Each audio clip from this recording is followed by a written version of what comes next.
Yurd FM'in səhər proqramı efirinə start verdi. Sabahınız xeyir olsun. açılsın dostlar. Bugünə hava haqqında məlumatı nəzərinizə çatdıraq. Paytaxt və yarımadada ara bir yağış yağacağı, bəzi yerlərdə leysan xarakterli olacağı gözlənilir. Değerli sürücülər, eğer alternatif yollar bilirsinizsə, məlumat çatdırın, amma inanmıram ki, yağışlı havada Kimsə öz alternativ yolunu bizə xəbərləməz. Bəs deyirdilər ki, təcili yardım maşını ki var.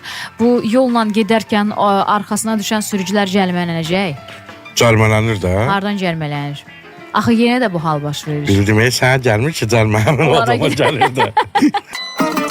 Sosial gündəm. Bayramdan sonra hansı məhsullar ucuzlaşa bilər deyə belə bir xəbər gəlib. Son vaxtlar xüsusilə də bayram ərəfəsində bahalaşan çərəzlərin qiymətləri ilə bağlı açıqlama veriblər.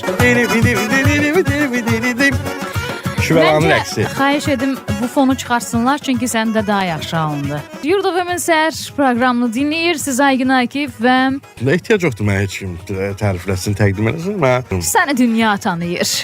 Ay, yox. Məşhur adam Ay Kəbir.